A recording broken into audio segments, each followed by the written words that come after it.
안녕하세요. 오늘도 말씀 정주행 시리즈에 오신 분들을 주님의 이름으로 환영합니다. 오늘은 갈라디아서 2장 우리 같이 묵상할 차례인데요.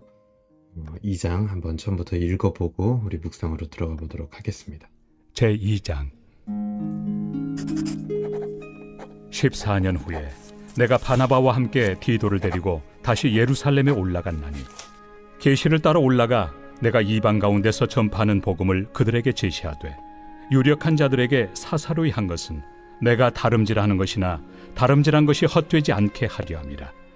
그러나 나와 함께 있는 헬라인 디도까지도 억지로 할례를 받게 하지 아니하였으니 이는 가만히 들어온 거짓 형제들 때문이라.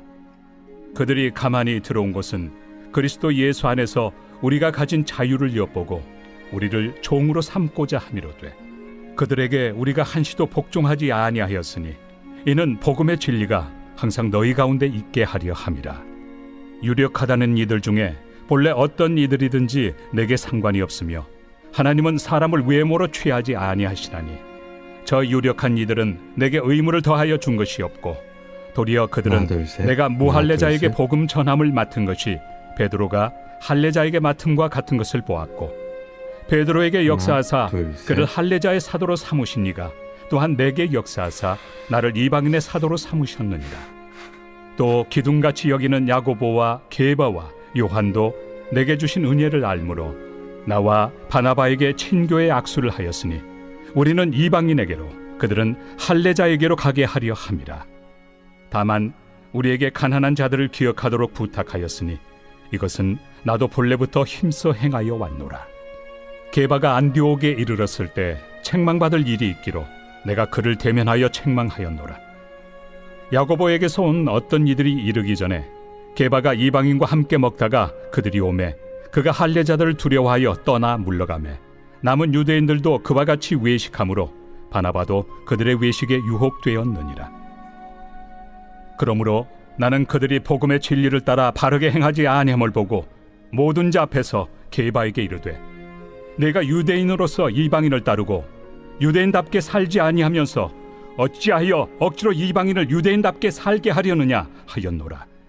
우리는 본래 유대인이요 이방 죄인이 아니로되 사람이 의롭게 되는 것은 율법의 행위로 말미암음이 아니요 오직 예수 그리스도를 믿음으로 말미암는 줄 알므로 우리도 그리스도 예수를 믿나니 이는 우리가 율법의 행위로서가 아니고 그리스도를 믿음으로써 의롭다함을 얻으려 함이라.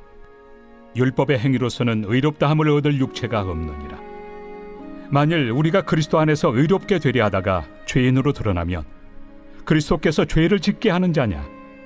결코 그럴 수 없느니라. 만일 내가 헐었던 것을 다시 세우면 내가 나를 범법한 자로 만드는 것이라. 내가 율법으로 말미암아 율법에 대하여 죽었나니 이는 하나님에 대하여 살려 함이라. 내가 그리스도와 함께 십자가에 못 박혔나니 그런즉 이제는 내가 사는 것이 아니요 오직 내 안에 그리스도께서 사시는 것이라.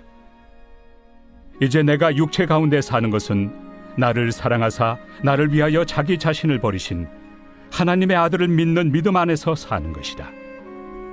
내가 하나님의 은혜를 패하지 아니하노니 만일 의롭게 되는 것이 율법으로 말미암으면 그리스도께서 헛되이 죽으셨느니라.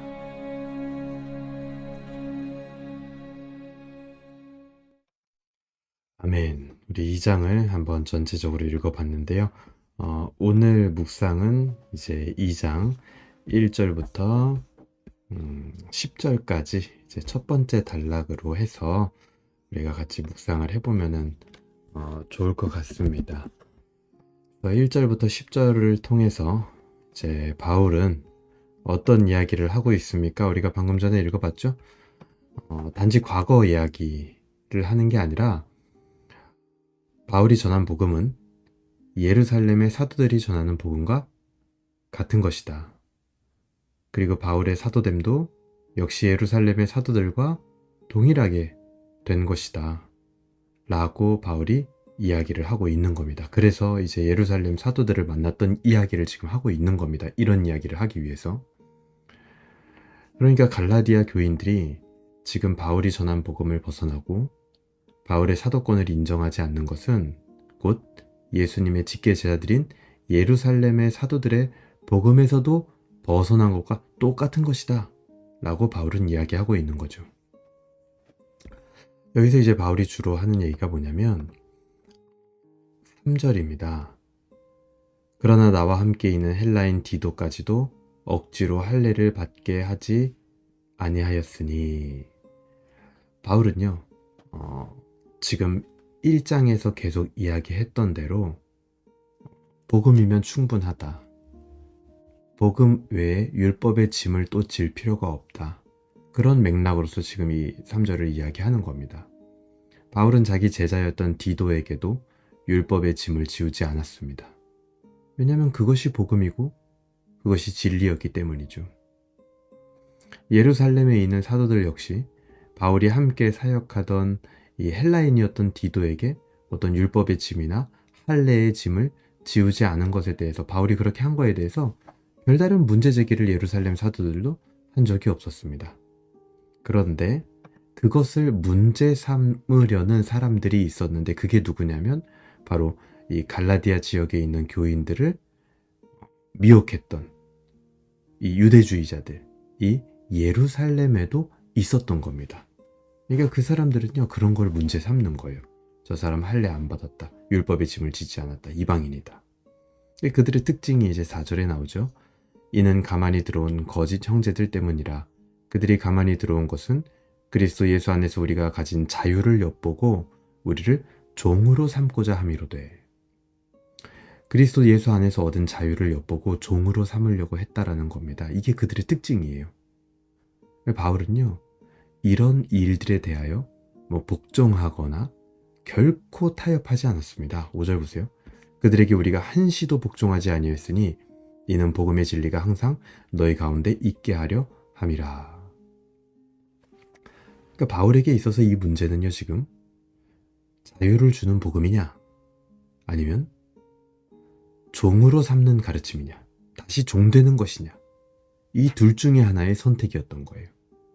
그래서 이 선택에서 바울은요 이미 믿는 자들을 다시 종으로 삼으려는 그런 가르침을 철저하게 거부합니다.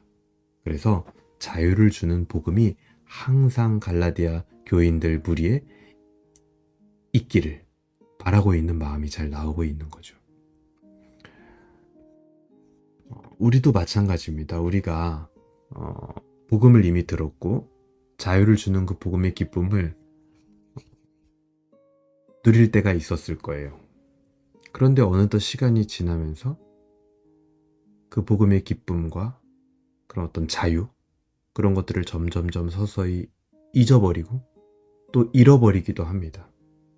주로 우리가 어떻게 잃어버리게 되냐면, 특히 요즘 시대에는 이제 우리가 쉽게 접하는 유튜브나 혹은 SNS, 이런 온갖 매체들, 이 그런 역할을 하는 것 같아요. 마치 유대주의자들처럼 우리의 자유를 엿보고 우리를 종으로 삼는데 굉장히 탁월하게 작용을 합니다. 이 현대판 유대주의자라고 볼 수 있겠죠. 복음을 생각하지 못하게 하고 복음의 가르침을 잊어버리게 하고 인간적인 철학과 성공 방정식을 순식간에 우리 안에 심어주는 것. 여러분, 그 모든 것들에 대해서 철저하게 바울처럼 거부하고 복종하지 마시길 바랍니다. 그런 것들을 보기보다도 단 5분이라도, 우리가 하루에 단 5분이라도 이 복음을 만나기 위해 성경을 펼치고 기도하실 수 있으면 좋겠어요. 또한 바울이 이 디도에게 그러했듯이 종으로 삼는 어떤 율법적 가르침으로부터 어떻게 보면 디도를 보호해 준 거잖아요. 할례의 짐을 지우지 않으면서. 우리도 마찬가지예요. 그런 할례의 짐이나 율법의 짐, 잘못된 가르침으로부터 자유할 수 있도록 내가 복음으로 지켜주어야 하는 형제들이 우리 주변에 있을 수 있습니다. 그런 사람이 누가 있을까? 생각해 보면서 그에게 다시 한번 복음의 기쁨을 나누고 복음이 우리에게 주는 자유에 대해서 함께 나눌 수 있으면 좋겠습니다. 그래서 계속해서 이제 밑에 내용들을 보면요. 바울과 예루살렘 사도들은 이런 복음을 함께 전했고, 다만 그 둘의 차이가 뭐가 있을까 보면요. 대상만 다른 거예요. 7절에 보면 이렇게 나오죠. 도리어 그들은 내가 무할례자에게 복음 전함을 맡은 것이 베드로가 할례자에게 맡음과 같은 것을 보았다. 그러니까 바울은 무할례자에게, 또 예루살렘의 사도들은 베드로는 할례자에게 이제 복음을 전하는 대상만 달랐을 뿐인 거죠. 복음은 똑같은 겁니다. 그리고 이 예루살렘의 사도들과 바울이요, 복음 외에 또 공통적으로 신경 쓰는 부분이 한 가지 더 있었습니다. 그게 10절이죠. 다만 우리에게 가난한 자들을 기억하도록 부탁하였으니 이것은 나도 본래부터 힘써 행하여 왔노라. 가난한 자들에 대한 구제, 그것은 예루살렘의 사도나 또 바울이나 동시에 같이 신경 쓰고 있었던 부분입니다. 우리를 자유롭게 하고 우리의 영혼에 만족함을 주는 복음은요, 반드시 우리 안에서 연약한 자들을 돌보고 생각하고 또 그들을 위하여 어떤 힘을 쓰기까지 우리 안에 작용이 일어나게 합니다. 예루살렘의 사도들은요, 연약한 자들을 기억해달라고 부탁했어요. 그리고 또 바울은 그 연약한 자들을 위하여 힘써 자기가 할 수 있는 일들을 행했습니다. 여러분, 부탁하는 것이나 행한 것이나 어느 쪽이든 복음의 자유와 만족 안에 거하는 우리가 나아가야 할 다음 단계라는 겁니다. 복음의 기쁨을 누리는 그 힘으로 내가 돌봐야 할 연약한 자는 누구인지 묻고 또 예루살렘 사도들과 바울처럼 힘써 행할 수 있는 하루가 되기를 바랍니다. 그래서 오늘 묵상 통해서 우리가 한번 구체적으로 생각해 봤으면 좋겠어요. 내가 앞에서 이야기했던 것처럼 그런 복음의 자유를 정말 마음속 깊숙한 곳으로부터 누리고 있다면 이제는 내가 도와야 할, 특히 오늘 본문처럼 경제적 어려움을 겪고 있는 지체가 혹시 우리 주변에는 없는가? 가장 먼저는 함께 기도하시길 바랍니다. 나에게 은혜를 공급해 주시고 또 내 삶을 인도해 주시고 공급자 되어 주신 하나님께서 그 지체의 인생에도 마찬가지 은혜를 부어 주시고 또 경제적인 공급자가 되어 주시길 우리가 함께 힘써서 기도할 수 있기를 바랍니다. 그래서 오늘은 이렇게 1절부터 10절까지 한 두 가지 적용을 함께 나눠 봤습니다. 여러분은 어떻게 묵상을 하셨나요? 제가 기도하면서 오늘 말씀 묵상을 마무리하도록 하겠습니다. 하나님 아버지, 감사합니다. 오늘 갈라디아서 2장 전반부를 통하여서 바울과 예루살렘 사도들이 전한 그 복음이 동일한 복음이었음을 우리가 함께 다시 한번 발견하게 됩니다. 바울이 만난 그 복음, 바울이 전한 그 복음, 또 예루살렘의 사도들이 전한 복음은 율법적 가르침이나 이 세상의 가르침을 훨씬 더 상회하는, 뛰어넘는 그런 가르침이었고 또 자유를 주는 그런 가르침이었습니다. 하지만 유대주의자들은 그 자유를 엿보고 다시 끊임없이 바울과 함께했던 자들, 또 갈라디아 교인들을 종으로 삼으려고 여러 가지 시도들을 했습니다. 오늘날도 마찬가지 유대주의자들과 같이 우리 주변에 이 복음의 자유를 엿보고 우리를 종으로 삼으려고 하는 수많은 매체들, 또 SNS, 유튜브 이런 것들이 너무나 많이 있습니다. 그런 것들에 우리가 타협하지 않게 하여 주시고 바울처럼 철저하게 복종하기를 거부할 수 있도록 하나님 은혜를 내려 주시옵소서.